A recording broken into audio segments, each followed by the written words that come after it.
Hello, everyone. Welcome back to National Park After Dark. We have another Trail Tales today. And happy early holiday. I mean, we're releasing this a day early, so you guys can get some good tales and maybe share it around with your family. Be like, I heard the craziest story the other day on this podcast. Do you want to hear it? And then you can go ahead and spread it with all your friends and family and totally creep them out. Yeah. But they're not our stories. They're your stories. They are. That you're telling us. We have quite a few cool ones today. I have a theme, and I didn't even really realize until just now. What's your theme? They all have to do with mothers. Oh, interesting. And babies, but not just human mothers. Okay. My selection has absolutely no theme at all. Great. Okay, well then do you want to start? Sure. My first one is titled Yosemite Bigfoot ? Plus bear magnet because why not? I'm confused, but okay. Hello. First off, I have just recently learned of your podcast and have been absolutely hooked. I do a lot of driving for work. I'm a farmer's market manager and go all over Southern California, and your podcast is literally all I've been listening to on my drives. I haven't been listening in any particular order, just jumping around based on which title grabs me. I just listened to your Bigfoot episode earlier this morning, and it inspired me to tell you my own story. So my girlfriend Cindy and I, Rob, have been going to Yosemite 2 to 3 times a year for the past 5 years that we've been together. We've gone all over to many different national parks, but being that Yosemite is only about 5.5 hours away from us, it's basically a hop, skip, and a jump. So we know it very well and are always trying to find new hikes. We especially prefer finding hidden gem, secluded trails away from all the crowds. Well, Cindy is not so interested in these type of trails after this particular hike. I believe it was August of 2020, so COVID restrictions were still a thing and Yosemite was still on a reservation system. Most years we avoid going during peak season to avoid crowds, but this was even more quiet and desolate than a usual off-season would be pre-COVID. The park was the most dead I've seen it, and I've been going since I was a kid. I'm 33 now. Anyway, we hadn't really hiked many trails off of Glacier Point Road before, so this day we decided to do a small out and back trail, maybe 20 to 30 minutes up Glacier Road, with the intent of doing a couple more trails off of the road afterwards.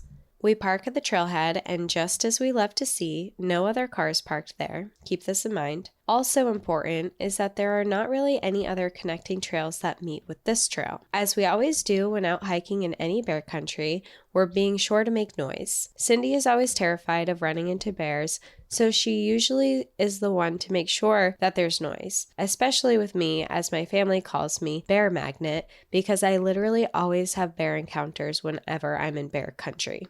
At this point, we are both actually noticing that it was very eerily quiet out here. Normally what I look for in hikes, but this was just different. And as if out of some movie, we even comment on this feeling to each other. So she's maybe 15 to 20 feet in front of me and clapping every so often to make noise. We are both scanning side to side and just kind of listening to the eerily silent forest and not saying a word at this point. What we absolutely did not expect was for something to respond to said claps. Cindy, clap, clap, clap.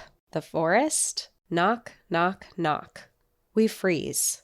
She turns around to look at me to see if I had heard it as well. No words spoken. We look up the small hill off the trail to our right. Cindy claps. The small hill off the trail to our right goes knock, knock. Every time she claps, the forest mimics the clap with a knock. Now, I have always heard stories and know that it has been reported that they, quote unquote they, tend to knock on trees. And this is exactly what it sounded like. Like if someone had a large piece of wood or rock and was using it to knock on a tree. It was very loud. Maybe someone is fucking with us? Cindy asked. I said, maybe, but there were no other cars at the trailhead. We decided that we should head back to the car. We figured whatever is responding to our claps, whether it was another person or not, it certainly had some form of intelligence and definitely was not an animal, and we didn't much want to find out what it was. As we were heading back, she continues to clap, and we notice the knocking is following us up the hill off the side of the trail. We continue walking a little faster at this point. The knocking back continues, but seems to have stopped following us. We're not far from the trailhead now. Cindy, who is about 15 feet in front of me, stops dead in her tracks and turns to look at me with absolute fear in her eyes at this point. She whispers, "Bear." I scan to her left and right, and then about 2 feet away from her, a fairly large bear stands up from behind the bushes and stares at me.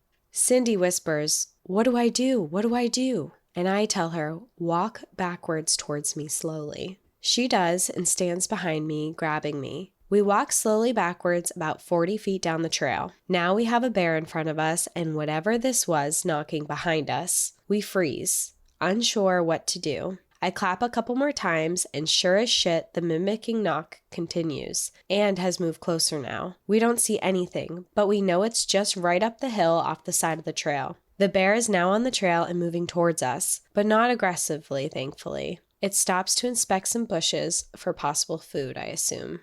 We clap, we hear knocking. After what seems like an eternity, the bear turns off the trail opposite the knocking side and scurries into the woods. Finally, we can continue to our car. We keep clapping, and again, distant knocks. The knocking continues but isn't following us anymore. We get back to the car and drive off with the biggest sigh of relief either of us may have ever had before. I know. We didn't see anything and no harm came to us, but holy shit was that an intense series of events. I understand that it absolutely could have been a person, but where did they come from and what were they doing up that small hill off the trail? Also, most people tend to make a lot of noise when moving through the forest, especially off of a trail through leaves and sticks and twigs. Whatever this was had a lot of experience at moving quietly through the woods. I don't know what that was that day, but I believe. And then just throw a bear into the mix because why not, right? Rob, aka Bear Magnet, aka Bigfoot Whisperer.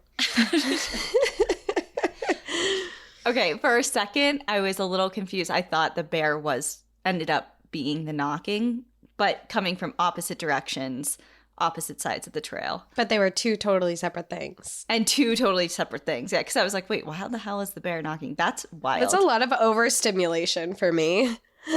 I feel like even though Bigfoot is the end all be all for me, I feel like that's just someone fucking with you. I just have a feeling. I just picture a woodpecker. You know, just like in the trees that whole time. And it's just like, it was just a coincidence. Or like maybe the clapping was just like, oh, I'll woodpeck back. You know, I just picture it being But it was following them? Yeah, but they're up in the tree, you know. I just picture it being a woodpecker or something. I'm sure it's not. The person's listening to this and they're like, it's not a woodpecker. It was scary. But Rob's like, you weren't even there. It was Bigfoot.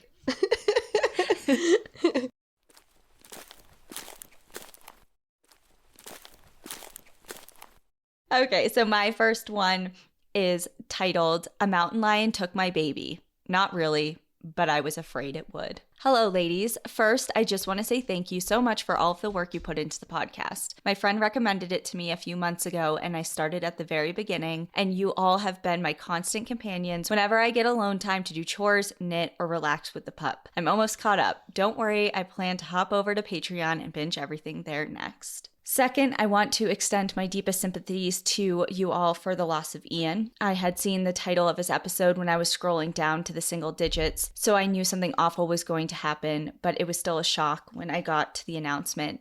It's hard to lose someone so special. Please know, so many hugs are being sent your way. Thank you. We appreciate that. I love your podcast because it is such a fabulous intersection of different things that interest me, and I especially love learning about the parks and park units you tell us about. I've always loved nature and traveling, and now getting to all national parks is on my list. My kiddo is now 7 years old, and the only job he has ever said he may want to be is a park ranger, and he has become obsessed with earning junior park ranger badges. He wants them all. He has 5 so far, 2 for the Tetons, a Yellowstone, Rocky Mountain National Park, and Great Sand Dunes. Yes, we live in Colorado.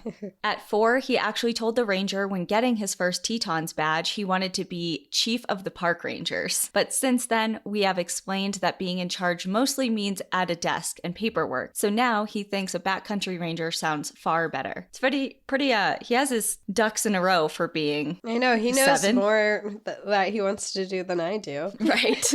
But when he was just under a year old, we had a terrifying encounter that could have ended us both. Your episode on The Dingo Took My Baby reminded me of the story from when my kiddo was a baby, and I know how much you love mountain lion stories, so I hope you enjoy it. My friend and I went on a little 2-night mom-baby getaway to the town of Breckenridge, where they owned a condo right in the little downtown area. I love Breck. It's so nice. I know it's kind of like a lot of people go there, but I love it. We decided to walk to dinner and just wear the babies in our carriers since it was too icy for strollers and finding parking was a pain. It was only a handful of blocks and we had plenty of warm clothes and good boots. What could go wrong? We had a great dinner and we snuggled the babies into their wrap carriers for the walk back. We were almost to the alleyway we needed to walk down to get home when I quietly told my friend to stop. Just half a block away, right in front of us, a huge mountain lion went strolling across the street and down the alley we needed to walk down. I think my friend said something like, "That was a dog, right? Tell me that was a dog." To which I'm sure I responded something along the lines of, "No, that was a fucking mountain lion." Despite it being February in a ski town, there was no one else around. What the hell? Of course, of course, the time you need somebody around. We stood there for a long couple of minutes, frozen in place, trying to figure out what to do. We clearly could not walk down that alley. It was icy. We were wearing our babies, both of whom were fast asleep and completely oblivious. We had no weapons or bear spray. Panic was washing over us when at last car lights appeared on the road ahead. We were saved.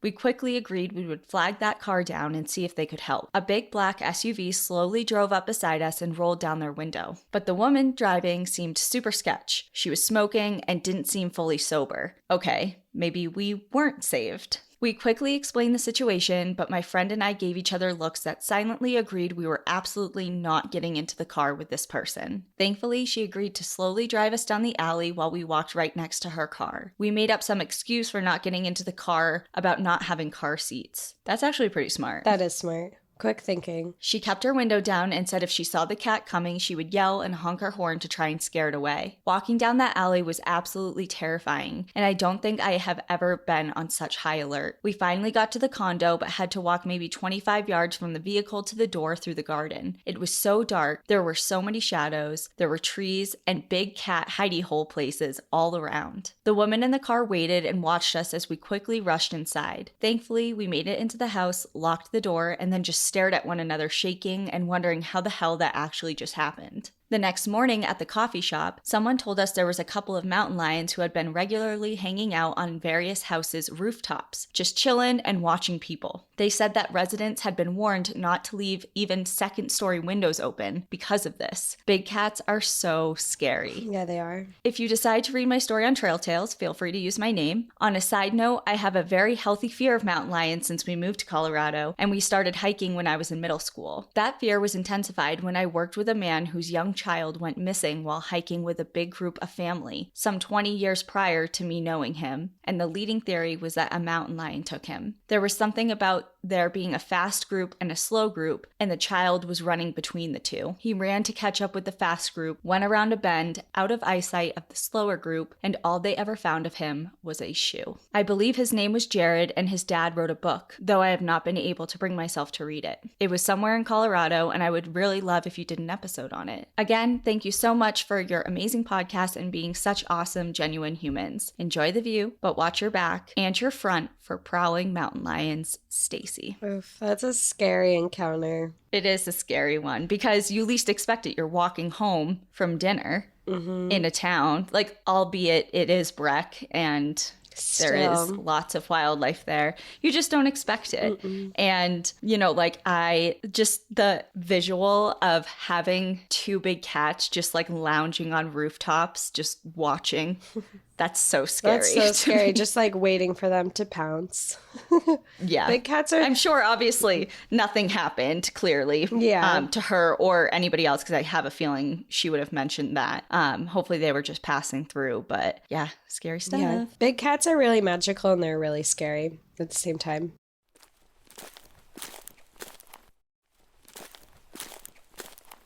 All right, well, my next story is titled UFOs in the Potato State.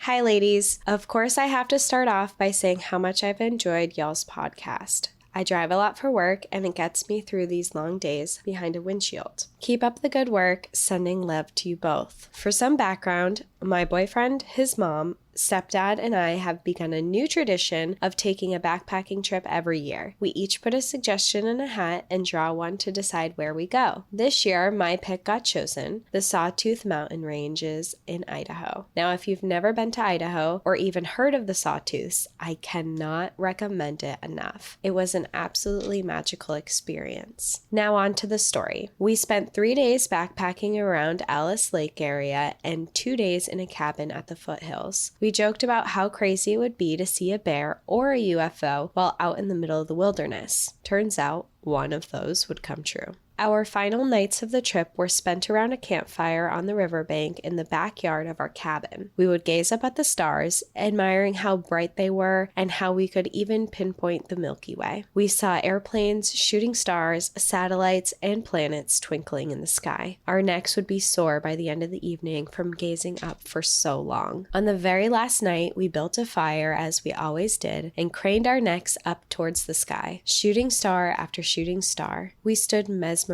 at the vastness above us. As we were winding down, my boyfriend's stepdad began pouring buckets of water to put out the fire. The rest of us were still gazing at the sky, facing in the opposite direction. Suddenly, we hear his stepdad exclaim, "Guys, what the hell is that?" Of course, our hearts stop, and the first thing we think is, "Oh shit, it must be a bear." The three of us turn around to find his stepdad pointing up at the sky. Directly above us was a massive object emitting light. It looked pointed at one end and was moving very slowly across the night sky. Its lights were extremely bright and appeared segmented. It was very clearly not a shooting star, as we had seen a ton of those just minutes before. This was much more massive, brighter, and closer than anything else in the sky. We stood there, dumbfounded as the object continued to slowly drift across the sky, and just as quickly as it had appeared, it faded to black. It was gone. Not even an outline left to be seen. It had only been visible for maybe 20 seconds, but never made its full journey across the horizon. My boyfriend did attempt to record it with his phone, but was just barely too late. All you can see is grainy blackness narrated by our astonished voices,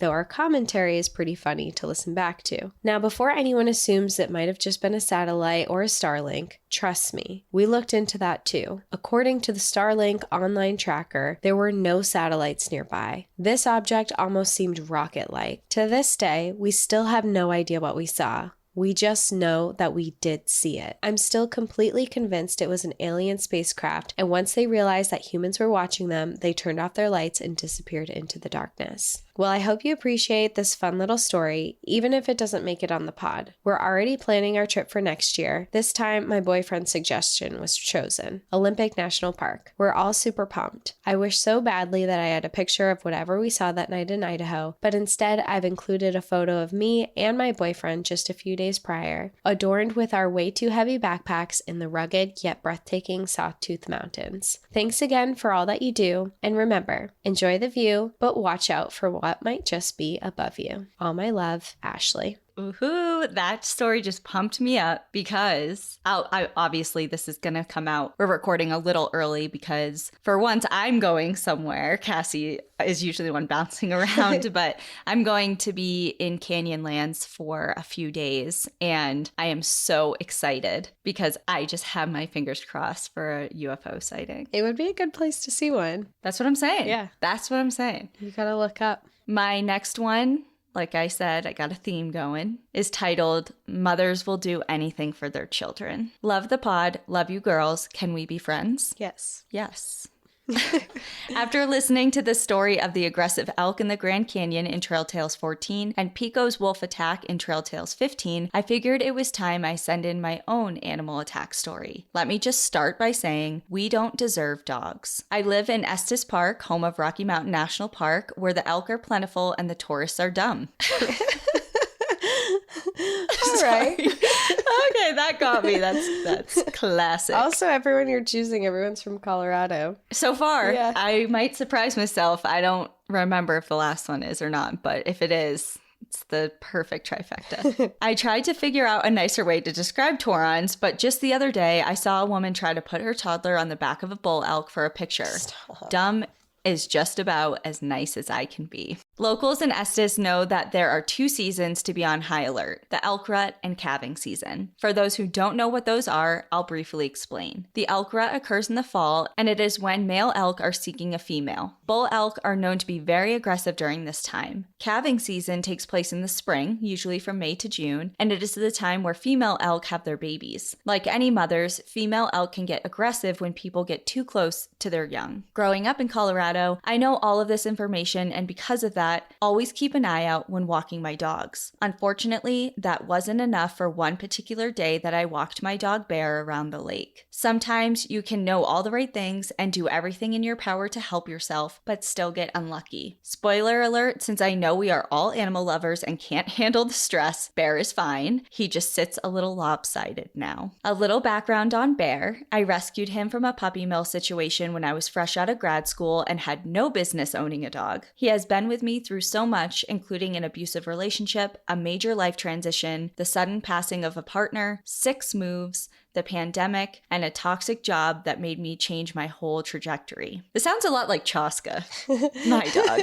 But me and Chaska's relationship is like kind of lining up. You both have been through some shit together. Yeah.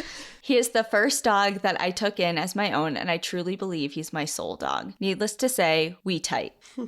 During this particular time, Bear would come to work with me, so we would spend our mornings walking the 3 miles around the lake before heading to the office. Those mornings were my chance to find some solace before heading to my toxic job. This was during the start of the pandemic, and I was stuck. So many places had hiring freezes, and I couldn't get out no matter how hard I tried. Bringing Bear to work was the only positive of that place. I was keeping my usual eye out for any wildlife and listening to music with one earbud when I came upon a man walking towards me. Most people in the morning will wave and smile and say good morning, but this man stopped short and had a look of terror in his eyes. He pointed at something behind me, to which I turned around and found myself standing nose to nose with a female elk. Something to know about female elk with calves is that they will often put their calves in the tall grass or bushes so they are hidden while the mom goes out to eat. I had just walked past a patch of tall grass that was taller than me. This mama elk saw me, came out of the grass, and viewed me as a threat. It appeared she had been following close behind me for a few minutes before I ran into the man who pointed her out. The man came up behind me and started yelling and clapping his hands to try and scare the elk away. I thought it was working, but she would only turn around and walk away from us for a few steps and turn right back and charge us. This is typical behavior, but that doesn't mean it wasn't scary. Bear had had enough with this elk's shenanigans. Without me knowing or feeling it, he slipped out of his collar and went for the elk. Remember how I said I got him from a puppy mill? Well, when I brought him home, I discovered that he was fearful of anything and everything, that he would sometimes become aggressive. We worked through it with a lot of training and exposure, and he turned into the sweetest good boy. But this bear that slipped out of his collar, this bear was reminiscent of that scared dog. He bared his teeth and growled and barked, sneaking closer and closer. With a new threat to take care of, the elk forgot about us and turned on my dog. She reared up on her hind end and came down, stomping Bear's backside. I lost my mind. You know those stories that people tell about mothers who do extraordinary things when their children are in danger, like lift cars off the ground or move at warp speed? I'm going to use that as my excuse for what I did next. Before the elk could get another shot at Bear, I ran at the elk and body slammed her, moving her away from Bear and giving him a chance to get away. Yeah, I roughhoused with an elk. Was it dumb? Totally. But no one messes with my kids and gets away with it. When it comes to fight, flight, or freeze, apparently, I'm a fighter. I braced for impact, but the elk simply stared me down and began prancing in the other direction. She was probably like, what the fuck? Yeah, she's like, what is happening right now? After a few minutes of waiting to see if she would come back and locating Bear, who had managed to sneak away and hide himself, I started making my way back to my car, which was still a mile away. The nice man who helped me offered me a ride to my car, but for some stupid reason, I declined. I was crying and on the verge of hyperventilating, and I didn't want to do that in a stranger's car. Multiple times during my mile walk carrying Bear's 45 pounds in my arms, people approaching me asked me what happened. After briefly explaining the story, many said that it made sense because they thought they heard screaming. Yep, My screaming carried over almost a mile. After a lot of begging and crying over the phone, I found a vet that would take Bear in right away to examine him. Of all the things that could have happened, he came out with an inflamed backside. Super lucky. That could have been really, really bad. Yeah, that could have been paralysis. Yeah. All jokes aside, this incident was terrifying, and I am thankful for all the days after that Bear has graced me with his presence. Something or someone in the universe knew I would need him in my life. At 12 years old now, I can tell he's slowing down with age, and while that makes me tear up at the thought, I am thankful that we will get to experience it together. I've attached photos below of Bear and Foxy, the dog I recently added to the family. I cannot say enough how important it is to adopt and not to shop. Foxy herself came from a high-kill shelter in Texas where she was 30 minutes away from being euthanized because she was too old. She's 7. Rescue dogs are some of the most loyal companions you will ever have the pleasure of knowing, and I know for a fact that my life wouldn't be completely different without them in it. Enjoy the view with a friend, Becca. I love that. Anything for your dog. Your dog is your child's. Even body slamming an elk. I just imagine her just like, you know, like, what's that superhero that like rips like his shirt apart and he's Hulk? like, oh, is that the Hulk? Like turns like you don't, and then like body slamming. Oh my God. I just imagine body slamming an elk and then like stopping and being like, did I just do that? And then just looking. It's like, oh shit, I'm so sorry. Like, I'm so sorry. I just had to react. I'm so sorry. And just like staring at the elk like, what now? What now? I'm sorry. You know that meme of Spider-Man? They're all just pointing at each other. Yes. Like a stalemate. Yeah. It's like, your move. Yeah. Well, I'm glad everyone's okay. And yeah, that's wild. I also appreciate the clarification that Bear was okay before the story happened, because when she said that the elk stomped on his back, even though I knew he was going to be okay, I was still really upset. He's good. He's good. Fine. He's fine.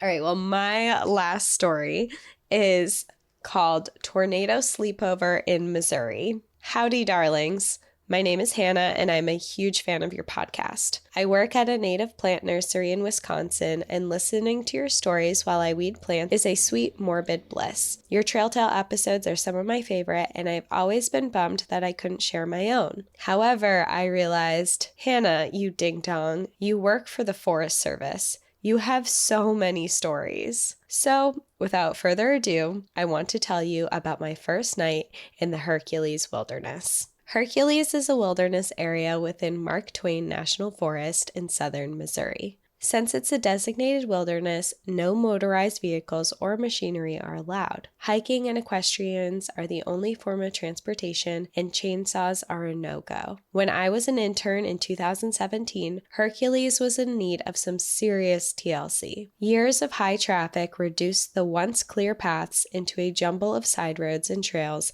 that led nowhere. In addition, Hercules is a combination of prairies, forests, rivers, and gullies, which makes the sudden change in terrain confusing to visitors. People were getting lost at a concerning rate. At one point, local search and rescue threatened to refuse help if changes were not made to bring some sense of order to the trail system. That, my ladies, is where I come in. Literally a day after I graduated college in Wisconsin, I started my internship in Mark Twain as a wilderness intern. My role was to overnight in multiple wilderness areas so we could update the trail map with a GPS tracker I carried. While I was in the wilderness area, I would mark locations of established campsites, destroy makeshift and dead-end trails, and even break down doomsday prepper camps. There were more than you'd think. However, before I could be trusted to go in for days with my coworker Matt, we needed a guide to show us the most popular route. Matt, a guide, and myself set out on a hot May afternoon for one night in the wilderness. We each had our own tent, sleeping bag, water filters, trail food, raincoats, and toiletries. We were given one GPS tracker and radio for the three of us, as we would never split up. This was a 3-hour hike after all, and the campsite was well established.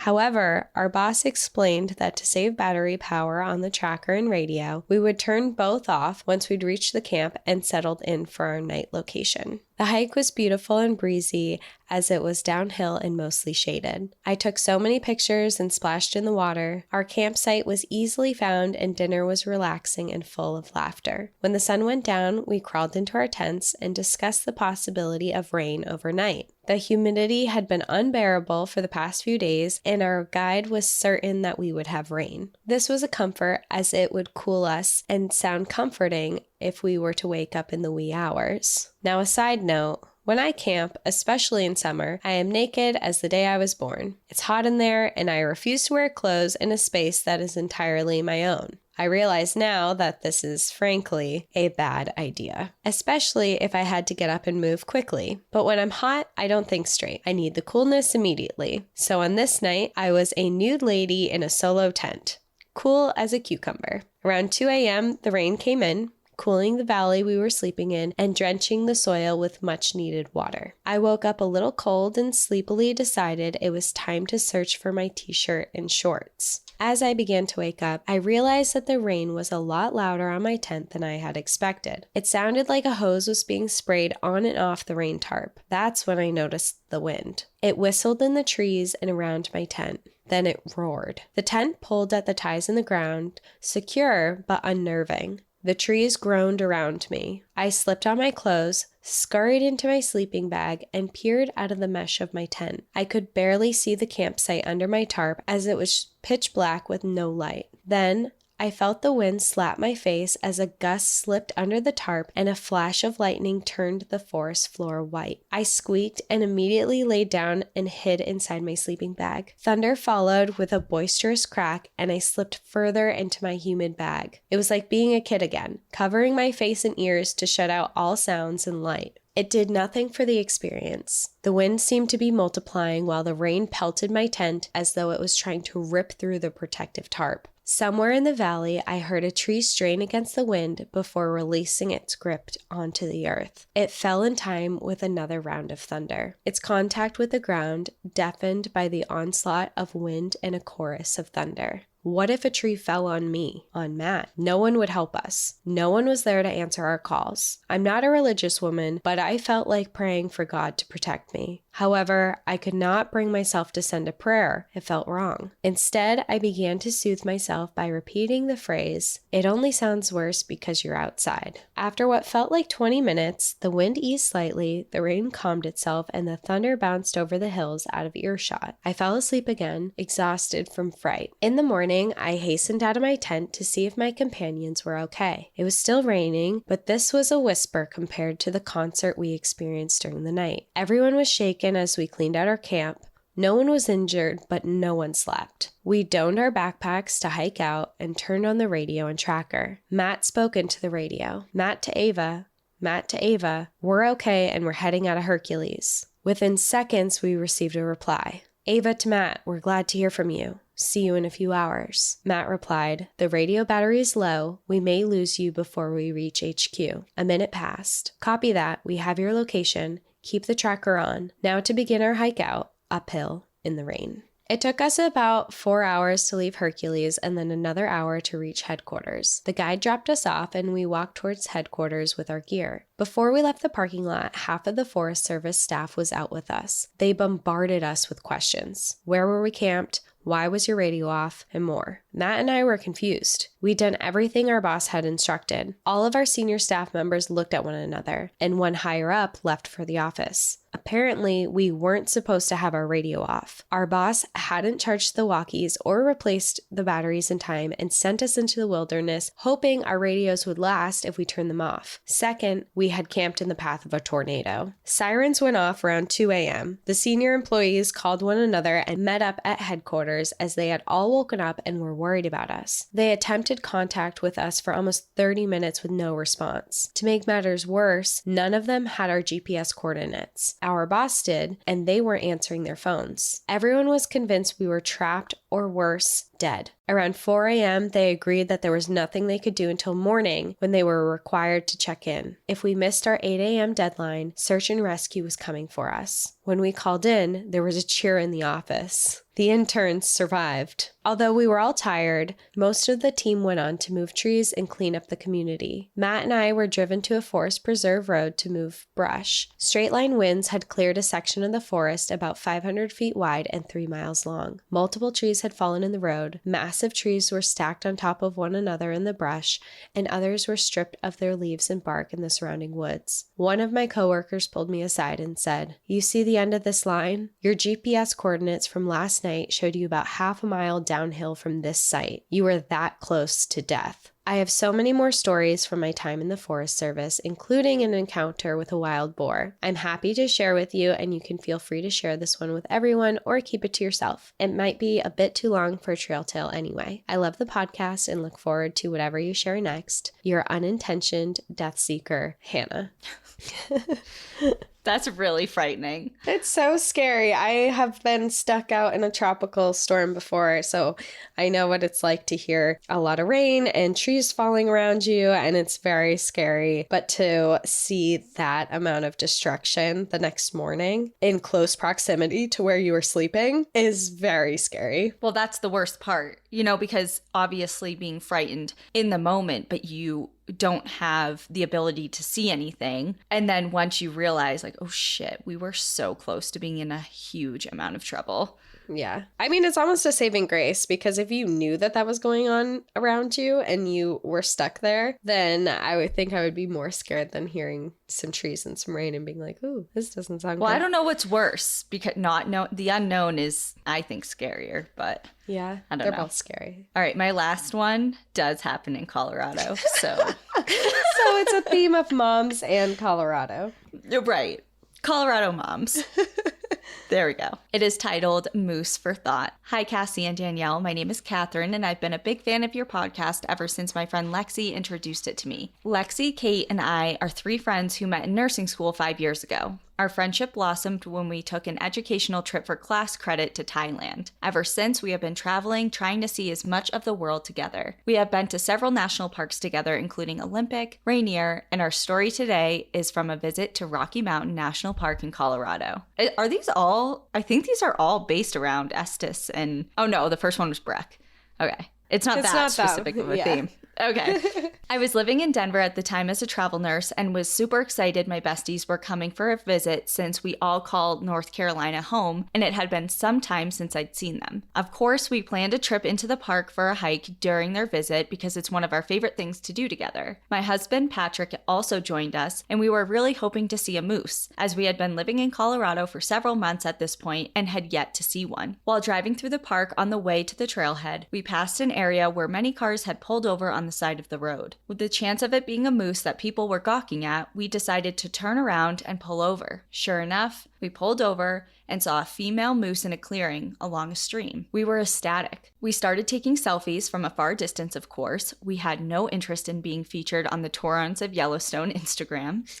We were super excited and cheerful about having this wildlife sighting when we were approached by another onlooker asking if we knew what had just happened. We were confused and replied no. They told us that just minutes before, a female moose had given birth to a baby after laboring by the stream for quite some time. Right after birth, the baby moose fell into the stream and couldn't get out. Some other onlookers saw the baby moose struggling and went down to the stream and pulled the baby moose out of the water, but it was too late. The water was too cold and the baby moose did not have a heartbeat. Someone tried calling the National Park Service, but they were informed that the rangers were already responding to too many human injuries and events that they couldn't prioritize an animal injury at the time. The 2 people then started performing CPR on this baby moose at the stream side.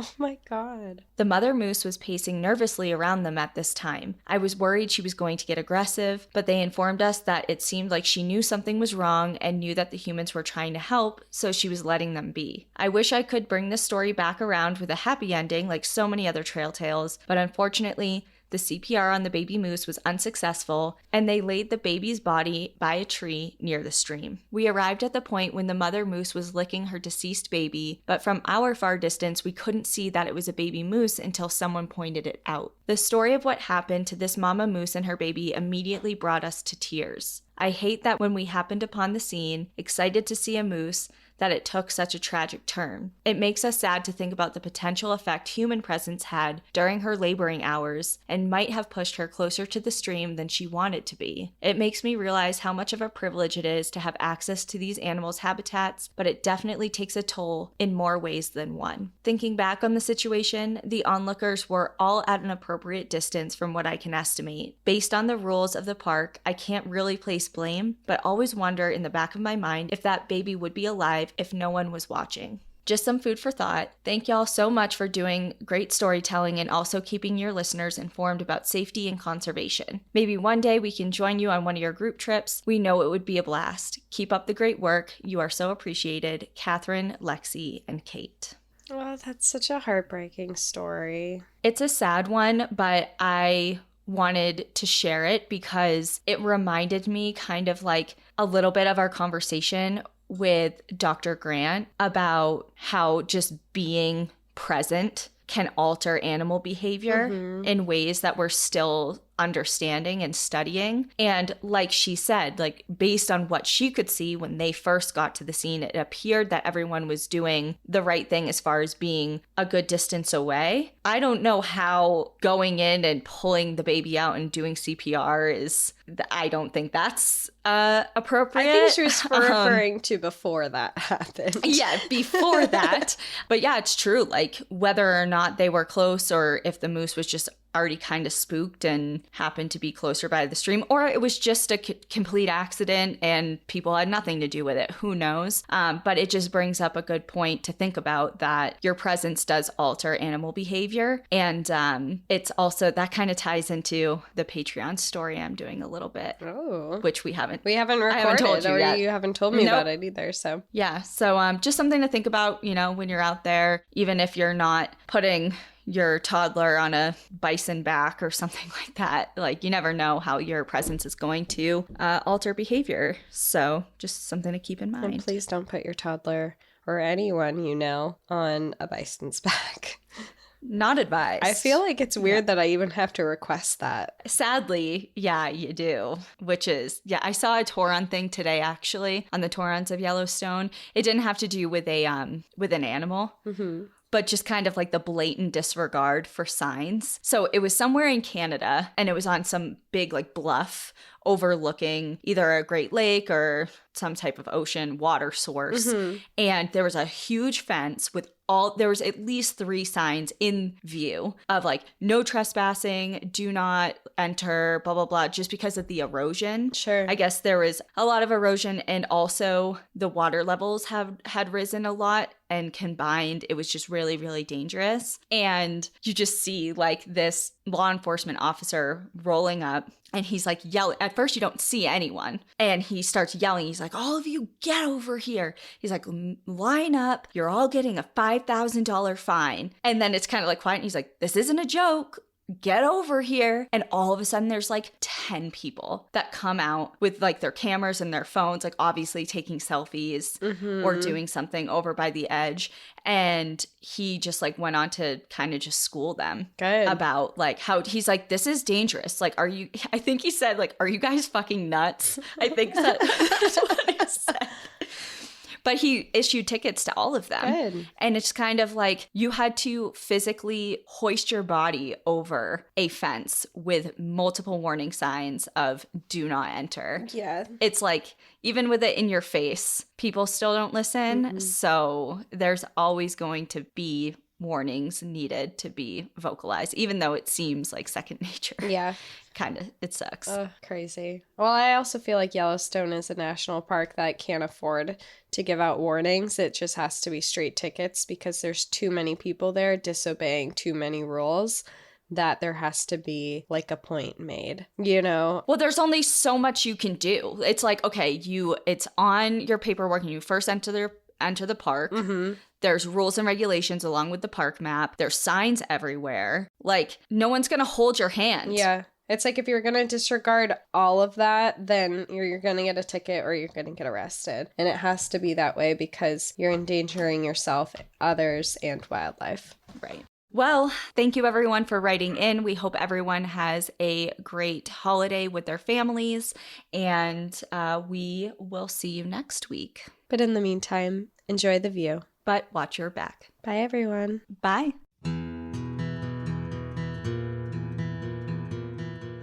Thank you for joining us again this week. If you have a trail tale you'd like to share, send us an email at npadstories@gmail.com. Follow us on Instagram and Facebook at National Park After Dark and on Twitter at NPAD Podcast. Become an outsider by joining our Patreon, where you'll gain access to monthly bonus stories and exclusive content.